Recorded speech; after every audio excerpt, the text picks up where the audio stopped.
আমি যখন মাগরিবের পরে ঘরের থেকে নামলাম, হঠাৎ যখন কবরের দিকে আমি চক্ষু দিলাম, নজর করলাম, দেখি কবরের মধ্যে আগুন। দেখি ছেলের চেহারা পরিবর্তন হয়ে গেছে। বাবা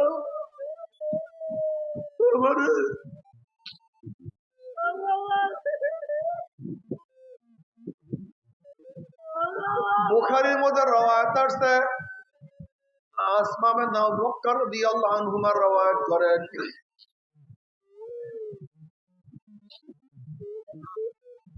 নবী আলাইহিস সালাতু ওয়াস সালাম খুতবা দেওয়ার জন্য দাঁড়াইলেন, যখন কবরের বয়ান শুরু করলেন, দাফজাল মুসলিমুনা দাফজাতান, নবী আলাইহিস সালাতু ওয়াস সালাম যখন কবরের বয়ান শুরু করলেন, অমনি সাহাবাদের মধ্যে এমন চিল্লা চিল্লি কান্নাকাটি শুরু হয়ে গেছে, অস্থির হয়ে গেছে। আমাদের ইমান তো এত দুর্বল, ইমান এত দুর্বল।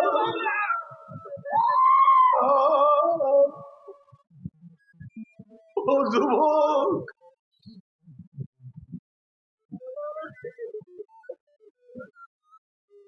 বাবারে, ও আমার মা বোনেরা, আমার মাওলাকে রাজি খুশি না করিয়া কেউ মাওলার কবরে যাইও না।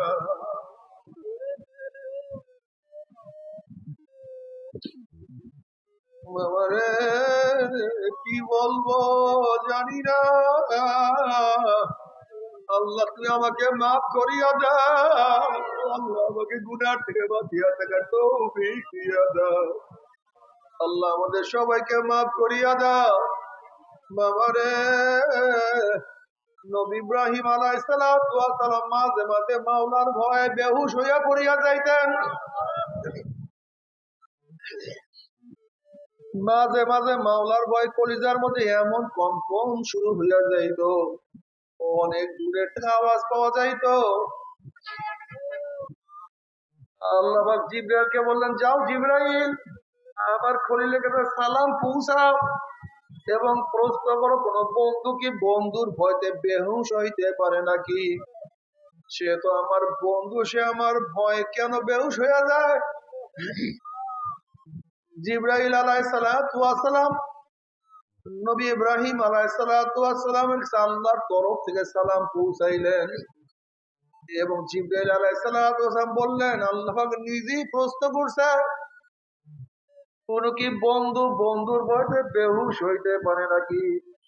তখন ইব্রাহিম আলাইহিস সালাতু ওয়াস সালাম বলেন, ভাই জিবরাইল, যখন আমার পদস্খলনের কথা মনে পড়ে, কিয়ামতের কথা মনে পড়ে, মিজানের কথা মনে পড়ে, পুসরাতের কথা মনে পড়ে, তখন আল্লাহর সাথে আমার সম্পর্ক আছে, আমি সব ভুলিয়া যাই, কিছু আমার মনে থাকে না। তারা মাওলাকে কত ভয় করতেন। হাসান বসরি রহমাতুল্লাহ আলাইহি জলিল কদর তাবী ছিলেন, বহুত বড় মুহাদ্দিস ছিলেন, বহুত বড় আবেদ ছিলেন, মুস্তাহিদ ছিলেন।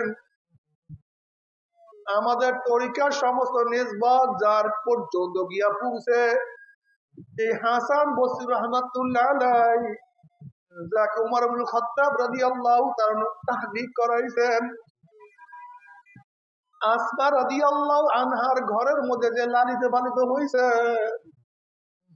এত উঁচা দরজার, এত উঁচা দরজার বুজুর্গ, এত উঁচা দরজার তাবী, এত উঁচা দরজার মুহাদ্দিস, এত উঁচা দরজার আবেদ,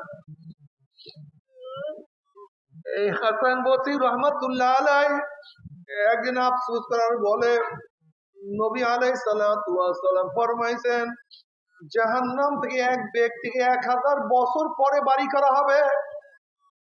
এক ব্যক্তি 1000 বছরের জাহান্নামে জ্বলার পরে সেই ব্যক্তিকে 1000 বছর পরে জাহান্নাম থেকে বাড়ি করা হবে।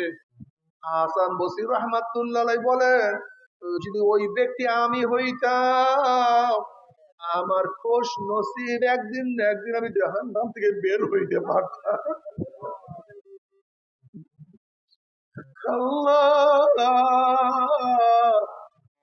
তারা মাওলাকে এত মহব্বত এত ভয় করতেন।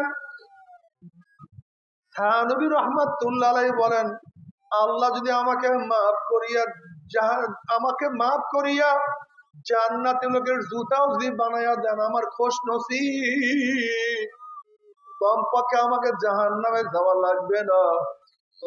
তোমার আমার শায়েখ আব্দুল করিম রহমাতুল্লাহ আলাইহি উনি কাঁদতেন আর বলতেন, বাবা তোমাদের সবার যেই বলবেন দোয়ার প্রয়োজন, আমার একা তার চেয়ে অনেক বেশি দোয়ার প্রয়োজন।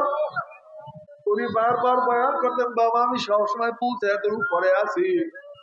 তারা মাওলাকে কি পরিমাণের ভয় করতে, আর তুমি আমি মাওলাকে কোনো ভয় তো করি না। একদিন আব্বাজান রহমাতুল্লাহ বাডেম হসপিটালে, আমি তাকে দেখার জন্য যখন হসপিটালের মধ্যে ঢুকলাম, কেবিনের মধ্যে কেউ নাই। আমি আব্বাজানের কাছে যাওয়ার সাথে সাথে আব্বাজান রহমাতুল্লাহ আমার হাত খানা খপ করে ধরছে, দড়িয়ে বলে, ফয়েজ মাওলা কি আমাকে মাফ করবে? মাওলা কি আমাকে ক্ষমা করবে?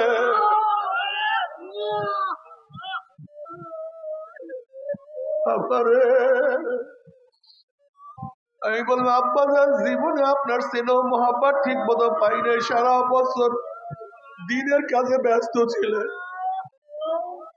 আল্লাহ আপনাদেরকে মাফ না করে কাকে মাফ করবে?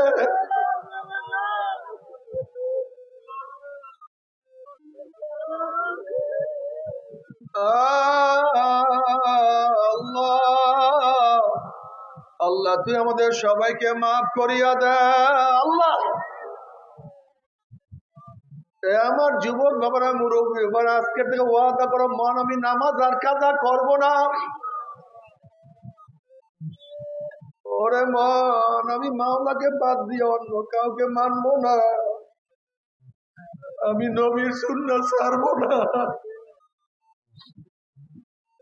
মনকে বুঝাও। যদি কিয়ামতের মালিকের সাথে পরিচয় করিয়া কিয়ামতে উঠতেই পারো, কিয়ামতের মালিক তোমাকে ডাকিয়া ডাকিয়া আনুশীলতে জায়গা করিয়া দিবে। আর যদি কিয়ামতের মালিকের সাথে পরিচয় না করিয়া কিয়ামতে উঠো, কিয়ামতের মালিক তোমাকে ধাক্কা দিয়া সূর্যের গরমের নিচে ফালাইয়া দিবে।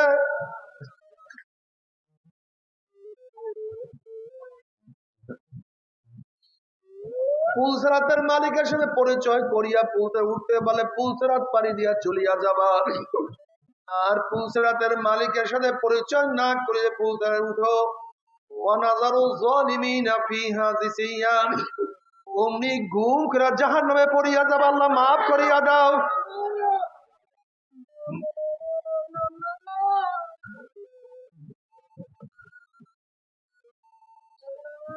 তুমি কি জানো কত পাথর আমি মাওলার ভয়ে কানতে কাঁদে নহর জারি করিয়া ফেলাইছে?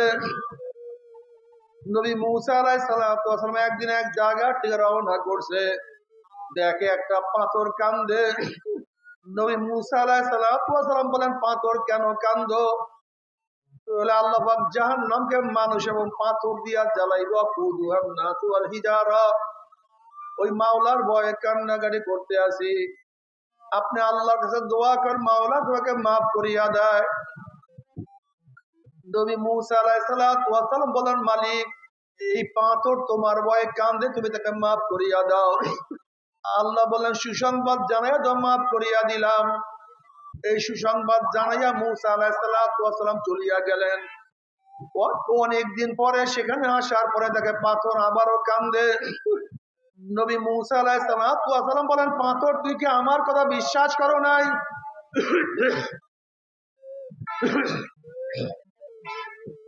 মাওলা তোকে মাফ করিয়া তুই কি বিশ্বাস করো নাই? পাথর বলছে, আমি বিশ্বাস করছি, তাহলে আবারও কেন কান্দো? তখন পাথর বলে, আল্লাহ নবী মুসা, যদি আমি না কান্দতাম আমার দিকে আপনি লক্ষ্য করতেন না, মাওলা আমাকে মাফও করতো না। আর আমি না কানলে মাওলায় মাফও করতো না। যেই কান্না রুসিলে মাওলা আমাকে মাফ করিয়া দিছে, ওই কান্না আমি আর কোনোদিনও ছাড়বো না। আল্লাহ বাবা, তুমি কেন বিশ্বাস করো না? যারা আল্লাহওয়ালা তারা সবসময় নেকের মধ্যে লিপ্ত, তাদের চোখেই বেশি পানি। আর আমরা এত গুনাহগার, কিন্তু আমাদের চোখে কেন পানি নাই? আল্লাহ আমাদের কপাল পুড়িয়া গেছে, আর কিছু না, আর কিছু না। তবে মুমিন মুসলমান বলতে সবাইরই মনে চায় গুনার থেকে ফিরিয়া নেক আমল করিয়া মাওলার জান্নাত, কিন্তু সবাইরই যাইতে মনে চায়। গুনাহ নিয়া মাওলার জাহান্নামে কাউরে কিন্তু যাইতে মনে চায় না। কিন্তু কেনই বা আমরা নেক আমল করতে পারি না? কেনই বা গুনার কাম ছাড়তে পারি না? এর মূল কারণ হলো আপনার এবং আমার পিছনে নফস এবং শয়তান লাগিয়া রয়েছে। এই নফস এবং শয়তান থেকে ফেরার জন্য যে কোন একজন হক্কানি আল্লাহর ওলির হাতে হাত দিতে হবে রে বাবা। খবরদার, বর্তমান জমানায় পীর মুরিদের ভেজাল, ব্যবসা, দলাদলি, হিংসা, হাসাদে পরিণত হয়ে গেছে। সমস্ত আল্লাহর ওলির একমত, যে পীরের 5 জন মুরিদের মধ্যে কমপক্ষে 3 জনকে দেখবেন আলহামদুলিল্লাহ সুন্নাত মাফিক আমল আখলাক মজবুত হয়ে যাইতে আছে, গুনার কাম ছাড়তে আছে, নেকের আমল ধরতে আছে, কলব নরম হইয়া চোখে পানি আসতে আছে। বিখ্যাত নাম কি, ফলে পরিচয়? আমি চরমোনাই বুঝি না, চরমোনার দাওয়াত, প্রশংসা, প্রচার প্রসার করার জন্য আসি না রে বাবা। চরমোনাই যাওয়ার তোমার কোনো দরকার নাই, কোনো দরকার নাই, কোনো দরকার নাই। ইজার কাছে গিয়া পারো গুনার কাম সারো, নেকের আমল ধরো, কলব নরম করিয়া চোখে পানি নিয়া মাওলার কবরে যাইও। যেরকম দুনিয়ার ঘরে আগুন লাগলে পানি ছাড়া নিভানো যায় না, ঠিক তদ্রুপ তোমার এবং আমার গুনার দ্বারা যে জাহান্নামের আগুন জ্বলিয়া রয়েছে, চোখের পানি ও তারা কিন্তু জাহান্নামের আগুন নিভানো সম্ভব না। কাজী বাবা আমার জন্য দোয়া চাই, আমিও দোয়া করি, সবাই সবার জন্য প্রাণ খুলিয়া দোয়া করো, যেন কিয়ামতের ময়দানে গলাগলি বাঁধিয়া মাওলা একসাথে জান্নাতে যাওয়ার তৌফিক দিয়া দেয়। আল্লাহুম্মা আমিন। ও আমার পর্দার মা বোনেরা, 2 হাত তুলিয়া মাওলার ডোবে কান্দো।